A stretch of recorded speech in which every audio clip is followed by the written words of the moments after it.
السلام علیکم ورحمۃ اللہ وبرکاتہ۔ بسم اللہ الرحمن الرحیم۔ زبانی آفتیں۔ اعضائے انسانی میں زبان ایک ایسا عضو ہے جس کے نقصانات بھی بے شمار ہیں اور فوائد بھی بے شمار ہیں۔ یہی وہ زبان ہے جس کے باعث آدمی جنت تک پہنچ جاتا ہے، اور اس کے معمولی کرتوت کی وجہ سے آدمی جہنم رسید ہو جاتا ہے۔ اگر کوئی آدمی جو پہلے کافر تھا اپنی زبان سے دل کے اقرار کے ساتھ کلمہ توحید پڑھ لے تو وہ کفر و ضلالت کی گھٹا ٹوپ اندھیریوں سے نکل کر نور ایمان میں داخل ہو جاتا ہے، نار ابدی سے بچ کر جنت کا مستحق ہو جاتا ہے، خدا کی رضامندی و خوشنودی اس کو حاصل ہوتی ہے، وغیرہ کئی فوائد سے بہراور ہو جاتا ہے۔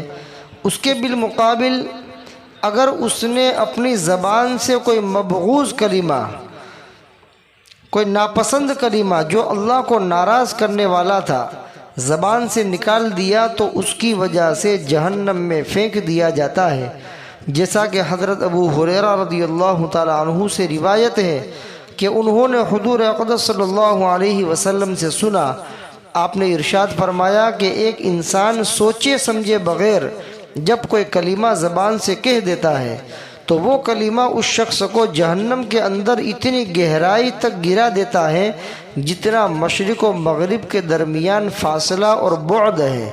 اعاذنا اللہ منہا۔ بخاری شریف کتاب الرقاق باب حفظ اللسان۔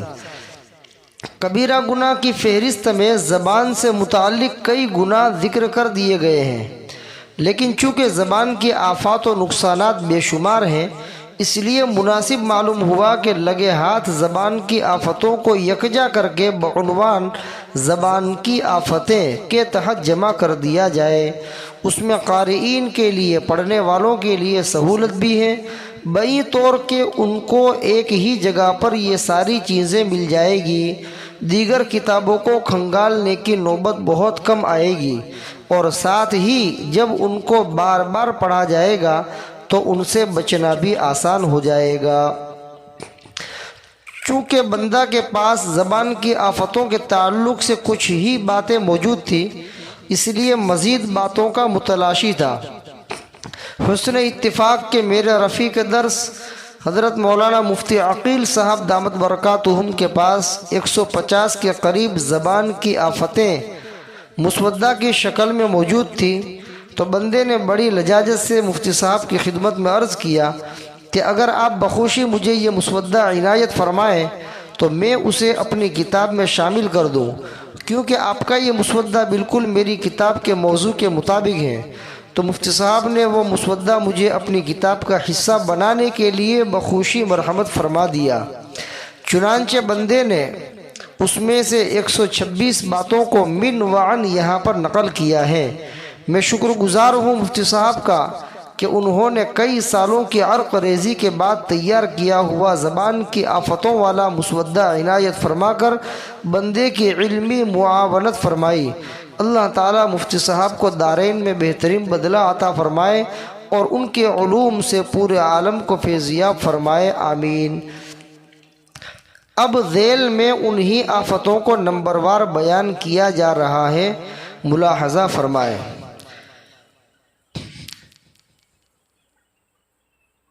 پہلے کبیرہ گناہ بیان کر دیے گئے، اس کے بعد صغیرہ گناہ۔ اب ایسے گناہ جن کا تعلق صرف زبان سے ہے، چاہے وہ صغیرہ گناہ ہو کہ کبیرہ گناہ ہو، لیکن زبان سے عام طور پر صادر ہونے والے جو گناہ ہیں چاہے چھوٹے ہو یا بڑے ہو، اس کو ایک الگ عنوان سے یہاں پر بیان کیا جا رہا ہے زبان کی آفتوں کے تعلق سے، کیونکہ زبان کا بول ایسا ہے کہ اگر اللہ کو راضی کرنے والا بول ہے اور معمولی بول ہے تو آدمی جنت تک پہنچ جاتا ہے، اور زبان کا بول ایسا ہے جو اللہ کو ناراض کرنے والا ہے تو وہ بول اس کو جہنم تک پہنچا دیتا ہے۔ اس لیے زبان کا لحاظ رکھنا، زبان کا خاص خیال رکھنا ہر ایک انسان کے لیے ضروری ہے۔ زبان کو قابو میں رکھنا چاہیے، سوچ کر تول کر بولنے کی عادت ڈالنی چاہیے۔ اب یہاں زبان کی آفتوں کو یعنی زبان کے گناہوں کو یہاں پر بیان کیا جا رہا ہے، کو سماعت فرمائے۔ نمبر 1، مذاق اور مستی کا لیبل لگا کر لوگوں کو تکلیف دینا، استہزاء کرنا، گناہ پر عار دلانا، عیب فاش کرنا، رسوا کرنا۔ نمبر 2، پچھلی بری باتوں کا ذکر کرنا۔ نمبر 3، گالی گلوچ کرنا۔ نمبر 4، لڑائی جھگڑا کرنا۔ نمبر 5، فاسقوں کی باتیں کرنا، مثلا فلم وغیرہ کی۔ نمبر 6، لعن طعن کرنا۔ نمبر 7، فلمی گانا گانا۔ نمبر 8، سینما اور کرکٹ کی باتیں کرنا۔ نمبر 9، اپنا راز فاش کرنا۔ نمبر 10، دوسرے کے راز کو فاش کرنا۔ نمبر 11، جھوٹ بولنا۔ نمبر 12، غیبت کرنا۔ نمبر 13، چغل خوری کرنا۔ نمبر 14، جھوٹی قسم کھانا۔ نمبر 15، جھوٹا وعدہ کرنا، وعدہ خلافی کرنا۔ نمبر 16، کسی کا عیب ظاہر کرنا، خود کا عیب ظاہر کرنا۔ نمبر 17، حد سے زیادہ خوش طبعی کرنا۔ نمبر 18، تہمت لگانا۔ نمبر 19، کسی کی بات کو کاٹنا اور رد کرنا۔ نمبر 20، بات کرتے ہوئے بیچ میں طعن و تشنیع کرنا۔